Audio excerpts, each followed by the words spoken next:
UnStrung, co-authored with Michelle Nolden. 1. Lev.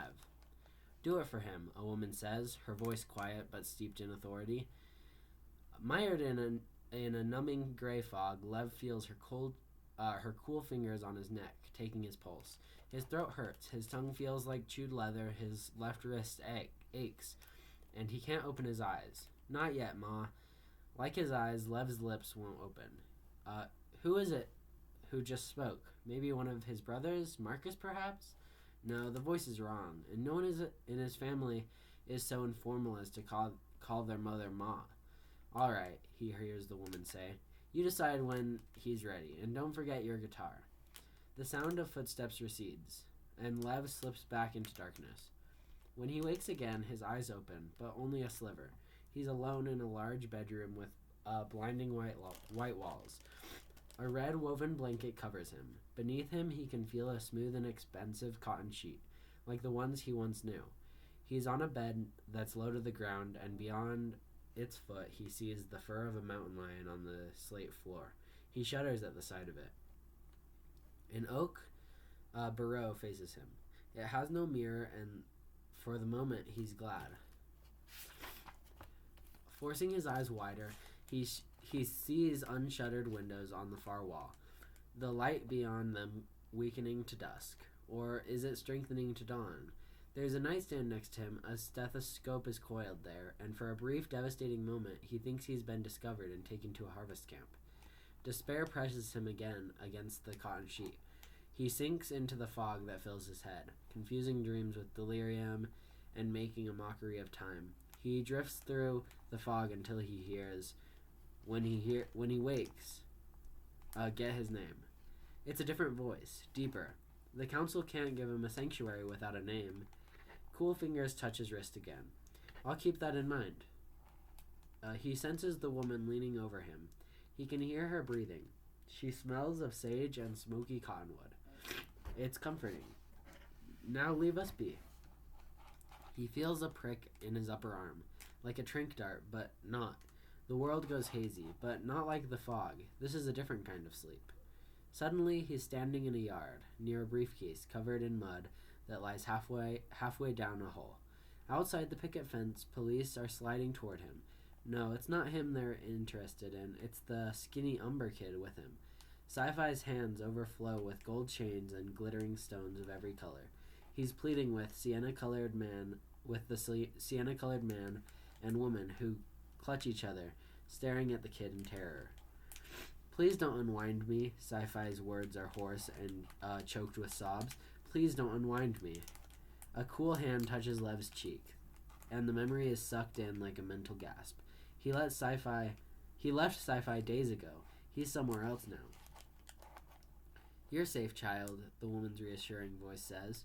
Open your eyes. When he does, he sees her pleasant face smiling at him. Square jaw, black hair, tied back, and bronzed skin. She's a slopmonger, he blurts, and feels his skin flush red. I'm sorry, I didn't mean, it just came out. She chuckles. Old words die hard, she tells him with the patient understanding. We were called Indians long after it was obvious we weren't from India, and Native American was a bit too condescending for my taste. Chance folk, Lev says, hoping the offensiveness in his previous slur will quickly be forgotten. Yes, the woman says, people of chance. Of course, the casinos are long gone, but I suppose the name was evocative enough to stick. He sees the stethoscope around her neck, the one he had at first incorrectly thought belonged to a harvest camp surgeon. You're a doctor? A woman of medicine, yes. And as such, I can tell you that your cuts and bruises are healing, and the swelling of your wrist is much reduced. Leave the brace on till I give you leave to shed it. You need to gain a few pounds, but once you taste my husband's cooking, that shouldn't be a problem. Lev watches warily as she sits on the edge of his bed and studies him. But your spirit, child, is a vastly different matter. He withdraws, and her lips pursed ruefully. Healing takes time, for some more time than for others. Tell me one thing, and I'll leave the rest to you. He stiffens, reflexively on his guard. What? What is your name? Lev Calder, he says, and regrets it immediately. It's been almost 3 weeks since he was dragged by Connor from his limo, but the powers that be are still looking for him. It was one thing to be traveling with sci-fi, but to give a doctor his name, what if she turns him over to the juvenile authorities? He thinks of his parents and the destiny he left behind. How could he have wanted to be unwound? How could his parents have made him want it? It fills him with an unrelenting fury at everyone and everything. He's not a tithe anymore. He's an AWOL now. He better start thinking like one. Well, Lev, we're petitioning the tribal council to allow you to stay.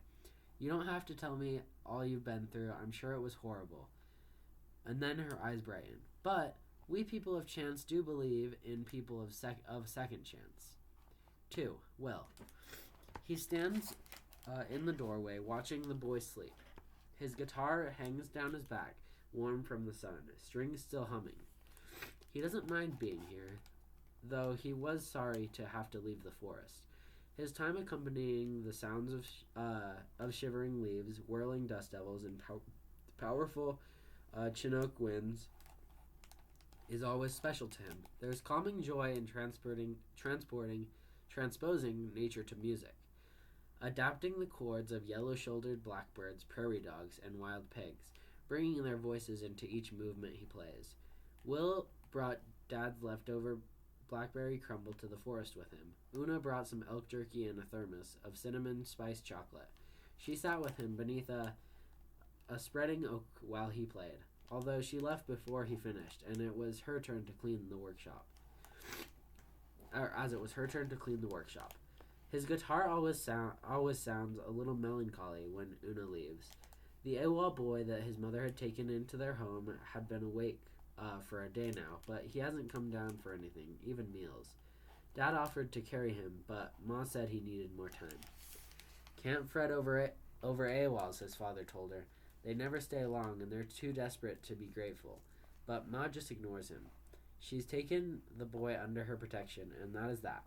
Will wonders how the boy can sleep when the sun blasts through the windows over his head, and the roar of tribal construction in town echoes down the ravine.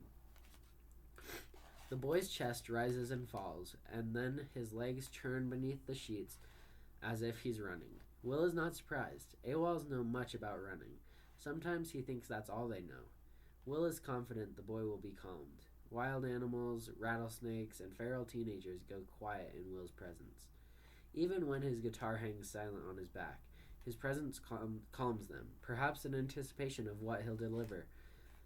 Although Will's just a teenager himself, he's got an old soul type, a storyteller vibe that he got from his grandfather. But he doesn't want to think about his grandfather now. While he considers what music may reach this AWOL, the boy wakes. His wide pupils constrict, revealing pale blue eyes that focus on Will standing in the doorway.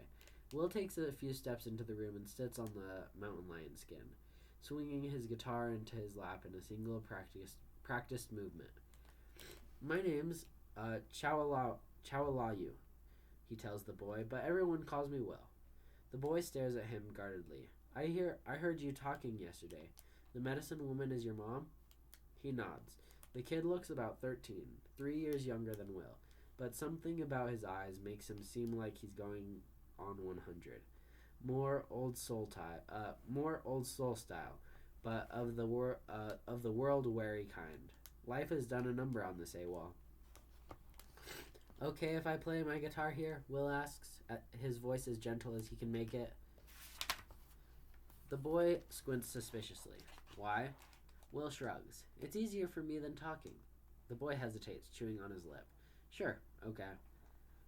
It starts that way with them. Being an AWOL breaks kids' spirits, makes them distrustful of the world. But since they can't see the trickery in listening to a guitar, or how Will's music breaks through the barriers that betrayal built, they surrender, listening to his fingers caress the strings. His music finally gives voice to their soul's sorrow. His ma took a music therapy seminar at Johns Hopkins, but she only knows its theories. Will has seen how music heals since the day he picked up a guitar on his 3rd birthday. Not all the AWOLs and not all chance folk with 6 spirits heal, although uh, some are too far gone. Too early to tell into which camp this boy will fall. Will plays for 2 straight hours until he smells lunch and feels the cramp in his back. The AWOL sits on the bed, having been awake and listening the whole time. His arms are wrapped around his leg, his chin rests on his knees, his eyes stare at the blanket. The chords of Will's music fade into silence. Time to eat! Will gets to his feet, the guitar swinging over his shoulder to hang down his back. Probably soup and some cornbread. You coming down? The boy reminds him of a rabbit, frozen, trapped between staying or fleeing. Will waits, letting the quiet hum in widening ripples till the boy unwraps his arms from his legs and gets off the bed, standing straighter than Will expected he would. My name's Lev. I was a tithe. Will accepts this with a nod and no judgment. Maybe this kid will be okay after all. 3. Lev. Lev watches Will wash the dishes after lunch, still thinking about what possessed him to tell Will that he's a runaway tithe. Giving out too much information can only make things worse for him. Then, a dish towel hits him in the face and drops to the counter. Hey, Lev glares at Will, wondering if it was thrown in anger. Will may be as big as a bear, but he has a teddy bear grin. You can dry the dishes. Meet me at the end of the hall when you finish. Lev never did dishes at home. That was the servants' jobs. He's been sick too. Who makes sick people dry dishes? Still, he does the job. He owes Will for that one-man concert. He'd never heard guitar playing like that before, and Lev's folks were big on the arts, making sure their kids had violin lessons, listening to the Cincinnati Pops most Thursday nights. But Will's music was different. It was real. For 2 hours and strictly from memory, Will played a little Bach, Schubert, and Elton, but he mostly played Spanish guitar. Lev thought such wild, complex music would be too hard to listen to in his weakened state, but it was just the opposite. The music lulled him until it seemed to sing through his synapses, notes rising, sweetening, spinning in perfect synchronity with his thoughts. He hangs the towel after he's finished drying the dishes and thinks about going back to his room, but he's curious about Will. He finds him at the end of the hall, closing his bedroom door and putting on a light jacket. He looks somehow incomplete without his guitar. Evidently, Will feels the same. His hand fingers the doorknob. Then, with a sigh, he opens the door again and retrieves his guitar. And a jacket for Lev, too. Are we going somewhere? Lev asks. Here and there, which seems a logical answer for a guy like Will. But the answer makes Lev think about being unwound. The despair of every piece of him. Here and there. Lev climbed the res wall, desperate for some sort of sanctuary, but what if he put too much faith in rumors? Is it true the reservations are safe for AWOLs? He asks. Is it true that people of chance don't unwind? Will nods. We never signed the unwind accord, so not only don't we unwind, we also can't use unwound parts. Lev mulls that over, baffled how a society could work without harvesting organs. So, where do you get parts? Nature provides, Will says. Sometimes. An enigmatic look crosses Will's face like a shadow behind his eyes. Come on, I'll show you around the res. Moments later, they stand on an open balcony, staring down almost 4 stories to a dry creek. Across the narrow gulf is the wall of a cliff, which mirrors the one into which Will's family home is carved. Other homes hewn right out of the redstone face them. They appear to be of ancient design, yet somehow modern and carved with diamond precision. New world technology serving ancestral respect. Not scared of heights, are you? Will doesn't wait for an answer, but makes sure his guitar strap has his instrument secure on his back, then hops on a rope ladder. He climbs down, sometimes sliding for yards at a time. Lev swallows nervously, but not as nervously as he might have 3 weeks ago. Lately, He's been doing plenty of dangerous things. He waits till Will reaches the bottom, then he grits his teeth and follows him. With his left wrist still in a brace, it's hard, and his stomach rolls every time he looks down. But Lev grins when he reaches bottom, realizing why Will made him do this. The first thing an AWOL loses is his dignity. By allowing Lev to climb the rope alone, Will gave his dignity back to him. When Lev turns to Will, he's surprised to see that they're not alone. Lev, this is my uncle, Pivane. Lev cautiously shakes the large man's hand, keeping an eye on the shiny trank rifle cradled in his left arm. His deerskins are worn, and the long graying hair escaping from its rawhide knot makes him look scruffy. But there's no mistaking the designer quality of his boots or the Swiss watch on his wrist. And that fine Uruguayan rifle was probably custom made. How did today's hunt go? Will asks. It should be a casual question, but Lev catches how intently Will looks at his uncle. Tranked a lioness, but had to let her go. She was nursing. Pivane rubs his eyes. We're headed to Cash Out Gulch in the morning. Rumors of a mail down there. You coming with us, for once? Will doesn't answer, and Lev wonders at the sly look Pivane gives his nephew. Lev assumed all chance folk hunted, but maybe that's just a myth, just like everything else in his life has been. Pivane spares a glance at Lev. You look better than when I found you. That arm okay? Yeah, better. Thanks for saving me. Lev can't remember being rescued. He can't remember much after dropping off the wall, except the sharp pain in his wrist, then lying in the leaves and pine needles, certain that this was what dying felt like. Pivane's gaze sharpens on Will's guitar. Are you going down to the medical warren today? Are you going to visit your grandfather? Maybe not, is all Will says. The man's voice roughens, becoming almost an accusation. Medicine folk and musicians don't get to choose who their hands heal, or whose way they smooth for dying. Then, he points a finger at Will. You do it for him, Chawalau. A moment of uneasy eye contact between them. Then, Pivane takes a step back and shifts his rifle. Tell your grandfather we'll bag a heart for him tomorrow. Then, he nods a solemn goodbye to Lev and leaves, using not the ropes but an elevator that Lev did not see, and Will did not see fit to show him. They walk into the village. Lev, so used to bland Siena suburbia, feels out of place among the Redcliffe homes, the whitewashed adobes, and the sidewalks of rich mahogany planks. Although the place appears at first to be primitive, Lev knows the upper crust when he sees it. From the luxury cars parked on the side streets to the gold plaques embedded in the adobe walls, men and women wear business suits that are clearly chancefolk in style, yet finer than the best designer fashions. What do you people do here? Will throws him an amused look. My people, as in slopmongers in general, or are you asking about my family in particular? Lev reddens, wondering if the medicine woman told Will how he had accidentally called the chancefolk by a rude slang name. Both, I guess. Didn't do your homework before scaling our wall? I needed a place to hide and had no time to be choosy. A kid at a train station told me that since your people are protected, I would be protected too, and that the legal mumbo jumbo to make it stick. Will relents the offer and offers Lev a brief history of the tribe.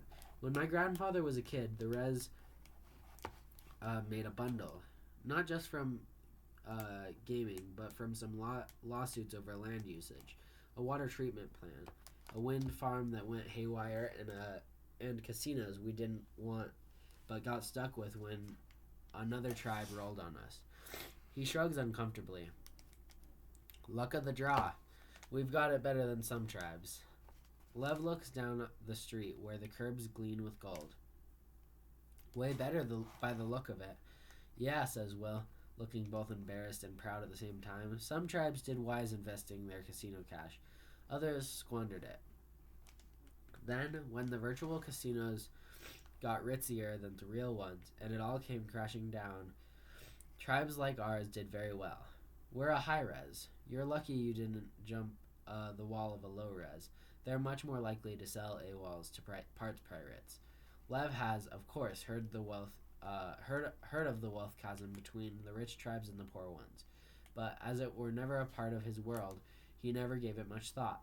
Maybe people this rich don't need to profit off AWOLs. Still, he tries not to let his spark of hope ignite. He has quickly learned that hope is a luxury the hunted can ill afford. Anyway, says Will, my tribe knows the law and how to use it. In fact, my dad's a lawyer and has done pretty well for our family. My mom runs the pediatrics lodge in the medical ward and is well respected. We get rich tribal kids from all over North America coming here for healing.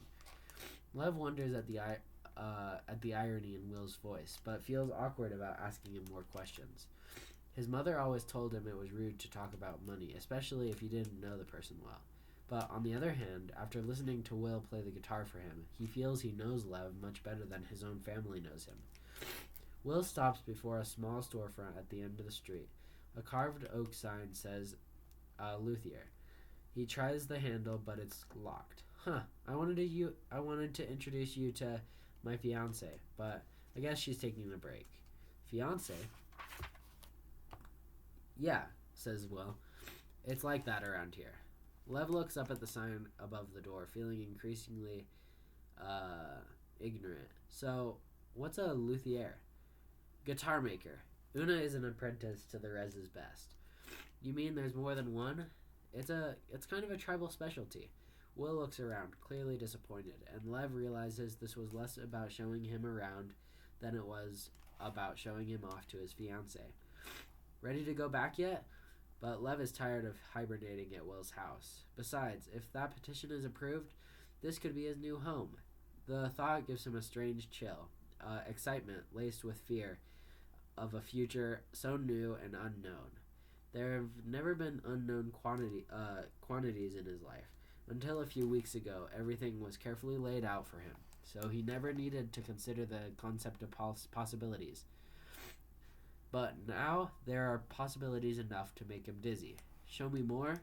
How about your schools? What kind of school would I go to? Will shakes his head, laughing. You really don't know anything about us, do you?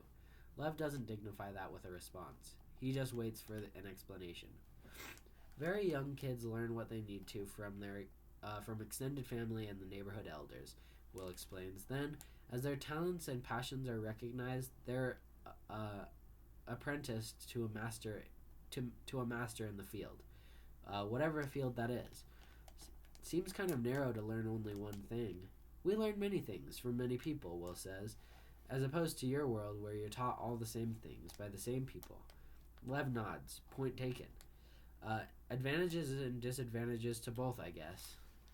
Lev thinks Will just defend his tribe ways, but instead he says, agreed. Then he adds, I don't always like the way things are done here, but the way we learn works for us. It even prepares kids for university every bit as well as your system. We learn because we want to, not because we have to. So we learn faster, we learn deeper. Then Lev hears a young voice behind him. Shall we lie you? Lev turns around to see three kids, maybe about 10 years old, staring admiringly at Will. The kid who spoke is skinny as an arrow and strung as tightly as a bow. He has a pleading look on his face. Something wrong, Kel? Will asks. No, it's just... Elder Muna asks if you'll play for us. Will sighs but grins, as if he feels put upon and flattered at the same time. Elder Muna knows I'm not permitted to play lightly. There must be a need. It's Nova, Kel says, indicating a girl beside him, her eyes downcast. Ever since her father divorced his spirit animal, her parents have been fighting. It's bad, Nova blurts out. My ma says she's married an eagle, not a possum, but he was the only accountant in his office who wasn't a possum, so now they fight. Lev wants to laugh, but realizes this is no laughing matter. So shouldn't I play for your parents, not you? Will asks her. They won't ask, Nova says, but maybe some of what you give me will rub off on them. Will looks to Lev, offering him a shrug, offers him a shrug, and agrees to perform. Not too long, he tells them. Our new Moppy can't have too much excitement on his first waking day. Lev looks at him, puzzled. Moppy is short for Skyfaller. It's what we call AWOLs who climb the wall and drop into the res as if they've fallen from the sky. Elder Muna, a white-haired woman, meets them at the door a few streets away, clasping Will's hand with both of hers, asking him about his parents. Lev looks around the round room with its many windows. The maps on the walls and the computer stations make the place resemble a classroom, but only slightly. A dozen children mill about in what appears to be a total mayhem. Two argue over a helix, one on monitor. One child traces a path on the map of Africa. Four act out a play that could be Macbeth if Lev remembers his Shakespeare correctly. And except for the three who have Shanghaied Will, the rest are playing some complicated game on the floor with a pile of pebbles. Elder Muna claps once, and the children instantly look her way, see Will, and swarm him.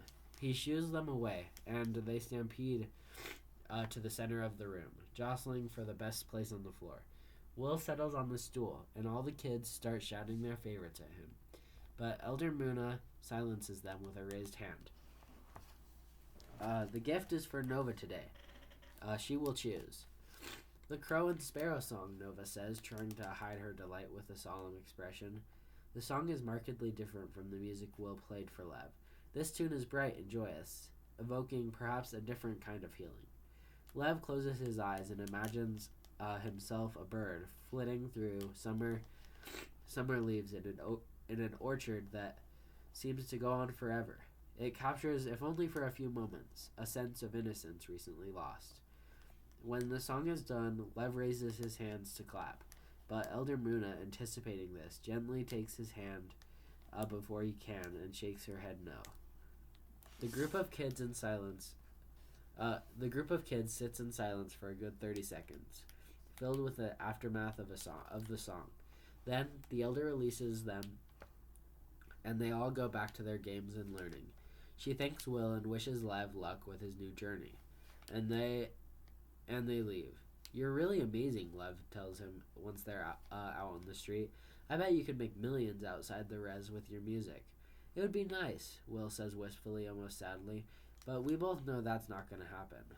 Lev wonders at his sadness, because if you never have to worry about unwinding, it seems to him that you could do anything. Why no applause, he says. Are people here that afraid of clappers? Will laughs at that. Believe it or not, we don't have clappers on the res. I'd like to believe that's because people here don't get angry enough to become suicide bombers and make their blood explosive. But maybe it's just that we vent out our anger at the world in different ways. Then he sighs and says, with more than a little bitterness, no, we don't applaud because it's not our way. Applause is for the musician, and the musician is just an instrument. Accepting applause is considered vanity. Then he looks at his guitar, stroking the strings with his fingertips, peering into its hollow, like maybe something will speak out from inside. Every night I dream of cheering crowds and wake up feeling guilty about it. Don't be, Lev tells him. Where I come from, everyone wants to be cheered for something. It's normal. Ready to go back? Lev isn't sure whether he means Will's home or back to the world outside the res. Well, Lev isn't ready to do either. He points down a widening path. What's down there? Will huffs, his mood clearly darkened by Lev's talk of adoration. Why do you need to see everything? Maybe there are some places it's best not to go. Lev stares at the ground, feeling more hurt by the rebuke than he wants to admit. When he looks up, Will is staring with pain at the cliffs on the other side of the village, then down the winding path. The medical warren is down there, he tells Lev. It's where my mother works. And then Lev recalls something. And where your grandfather is. Will nods, saying nothing for a moment, and then he takes off his guitar and leaves it hidden behind a boulder. Come on, I'll take you there. Lost in thought, Will walks down the cobblestone road. His face looks grim, and Lev leaves him alone, wrapped in memories of his own. Clappers remind him of the last time he saw Connor and Risa, and guilt pricks him.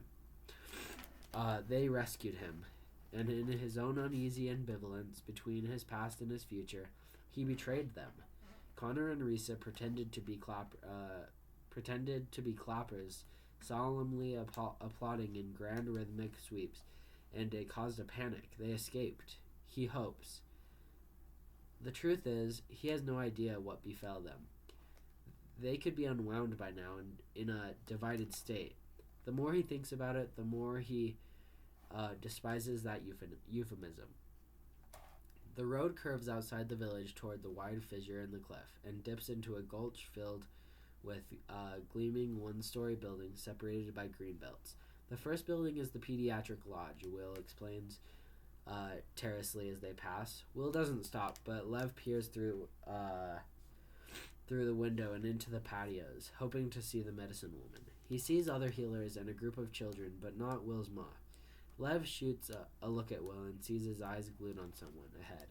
A short girl with warm almond eyes, a cascade of feathers woven into her vest, and a faint smile that reminds Lev of Risa. She is standing in front of another medical lodge, stalling at the door, when she catches sight of Will. Even before they speak, Lev realizes that this must be Will's fiancée. There's a connection between them, perhaps even more powerful than Will's connection with his guitar. As Will approaches her, Lev thinks they might kiss, but instead Will reaches for the beaded ribbon restraining her hair and unties it, sending her shiny black locks cascading down her shoulders. Much better, he says with the slightest of smiles. Not for the workshop, she points out. It'll wrap around a saw blade and my head'll get cut off. Now that's what I call unwinding, Will says with a smirk. She gives him a glare that's more like a visual rim shot, and he laughs. Una, this is Lev. Lev, Una. Hi. Nice to meet you, Lev. She snatches at Will's hand, but as he's much taller than her, he easily holds the ribbon out of reach. Give it to me, Will. Then, as if she's had years of practice, she leaps and yanks it from his hand. Ha! Winking at Lev, she says, take notes, little brother. If you hang with this one, you'll need that move. Lev isn't sure why she's calling him little brother, but he feels pleased. Una studies Will. Is your uncle back? Something intense passes between them. Lev notices that the lodge has cardiology carved in large wood letters above that door. Yeah, Will says. Didn't find anything. So, are you here to see my grandfather? Someone has to, she says. He's been here for weeks, and how many times have you visited? Stop it, Una. It's bad enough I get it from my family. You get it because you deserve it. Well, I'm visiting now, aren't I? Then where's your guitar? Something crumples in Will's face, and Lev looks sideways, not wanting to see the tears building in his eyes. Una, I can't do it. He wants me to soothe him into death. I just can't do it. It doesn't mean he'll actually die. Will's voice gets louder. He's waiting for me when he should be waiting for a heart. And although Lev knows none of the particulars, he touches Will on the arm and gets his attention and says, maybe he's waiting for both, but he'll accept one if he can't have the other. Will looks at him like he's seeing him for the first time, and Una smiles. Well said, little brother, says Una. I suspect if you were one of us, your spirit animal would be an owl. Lev feels himself go just the tiniest bit red, more like a deer in headlights. Lev follows them inside to the far end of the building, where the spacious round room is subdivided into 4 open alcoves. It feels less like a hospital and more like a spa. There are large windows framed in rough-hewn wood. Blooming flowers decorate the walls, and in the very center is a fountain, gently drizzling water over a copper sculpture made to look like a stylized dream catcher. There is a state-of-the-art medical equipment in each alcove, but placed discreetly so as not to disturb the calming nature of the place. Of the 4 beds, only 2 are occupied. In the one closest to the door rests a young woman who breathes irregularly, her lips tinged blue. In the farthest bed is a gaunt old man who looks tall even lying down. Lev stalls in the hallway with Will and Una until Will takes a deep breath and leads the way, mustering a smile. His grandfather is awake, seeing them. He chuckles delightedly, but the laugh turns into a ragged cough. Grandfather, this is Ma's patient Lev. Lev, this is my grandfather, Tojo. Please sit, Tojo says. Keep standing around me and I'll feel like I'm already dead. Lev sits with the others, but scoots his plush chair slightly back, disturbed at how pasty the old man looks. His face drawn and his breathing ragged. Lev sees the family resemblance, and it unnerves him that the frail man probably looked like Will 60 years ago. This man is dying for lack of a heart. It reminds Lev of the heart he might have provided somebody. Did a person die because Lev kept his heart for himself? There's still a part of him that wants to feel guilty for that, and it makes him angry. Will picks up his grandfather's hand. Uncle Pivane says he'll bag a mountain lion tomorrow. Always tomorrow with that one, Tocho says. And I suppose you'll play for me tomorrow, too. Will reluctantly nods. Lev notices how he won't meet the old man's gaze. I don't have my guitar today, but yes, tomorrow for sure. Then Tocho wags a finger at Will. And no more talks of changing my guide to a pig. He smiles hugely. Not happening. Lev looks to Will. Pig? Nova's dad isn't the only one who divorced his spirit guide. My dad writes petitions to the council all the time asking to switch people's animal spirit guides to something more helpful. It's no big deal. Tocho's expression is mutinous. Big deal to me. Lion chose me. He turns weakly to Lev. My grandson thinks I should change my spirit guide to a pig, just so I can have a new heart quick and easy. What do you think? Lev knows that this is a test. Tocho isn't really seeking Lev's opinion. He wants to know Lev's heart. Will he say what he believes, or will he say what those around him want to hear? And whose side will he take? Will throws Lev a forbidding look, but Una nods at Lev, giving him silent permission to speak. This is all new to me, Lev says, and I don't think I would want an animal part. But, sir, I think whatever lets you keep your dignity is the right thing to do. Will's frown is so severe. Lev tempers his answer just a bit. The old man is testing Lev, but Will is too. But on the other hand, if the heart of a pig saves your life, you could take it for now, then get a lion heart when they find one. The old man grins. Why stop there, he says. Add the heart of a goat and I can juggle them. Then he begins to laugh again. Lev isn't sure whether he passed or failed anyone's test. Maybe I should wait outside? Lev starts to get up, ready to make an escape. But Una stops him. You'll do no such thing. It's refreshing to hear an outsider's view, isn't it, Will? Will considers it. We can learn things from the outside just as they can learn things from us. And if an old tradition ends your life before its time, then what good is it? Not many mountain lions on the res anymore. But there are plenty of pigs, mustangs, and sheep. It makes no sense to insist on a part from his animal spirit guide. Choosing a different animal is simple logic. Shouldn't a flush of logic beat a straight of tradition? Neither, Lev says. In games of chance, nobody wins but the house. A beat of silence, and Una throws her head back and laughs. Definitely an owl, she says. Tocho locks his eyes on Will. I will hear you play tomorrow, he says. You will smooth the path of dying for me. You shame me by refusing. You shame yourself. I will play for you your healing only, grandfather, Will says, after you have a new heart. The old man stares stonily at his grandson, his earlier good humor gone. He turns toward the window, shutting them out. The visit is over. While your people focused on the business and science of unwinding, the tribal nation's scientists worked on perfecting animal-to-human transplant technology. Will tells Lev on the way back to Will's cliffside home. Una left Will with a half-hearted kiss on the cheek and returned to the luthier shop. Will waited until she was gone before he retrieved his guitar. We overcame organ rejection and other problems caused by interspecies transplant. The only thing we can't use is animal brain tissue. Animals don't think the way we do, and it just doesn't take. How come you didn't share with our scientists? Lev asks. Will looks at him as if it's a stupid question. Maybe it is. We did. They weren't interested, Will tells him. In fact, your people condemned it as unethical, immoral, and just plain sick. Lev has to admit that a part of him, the part that was indoctrinated into a world where tithing and unwinding were accepted, agrees. Funny how morality, which always seems so black and white, can be influenced so completely by what you were raised to believe. Anyways, Will continues, our legal powerhouse crafted an intricate set of laws based on traditional belief systems for using this technology. When chance folk come of age, they take a vision quest and discover their spirit guide, which can be anything from a bird to an insect to a larger animal. Of course, after the council transplant laws came down, it was amazing how many kids, coached by their parents, came up with pig guides.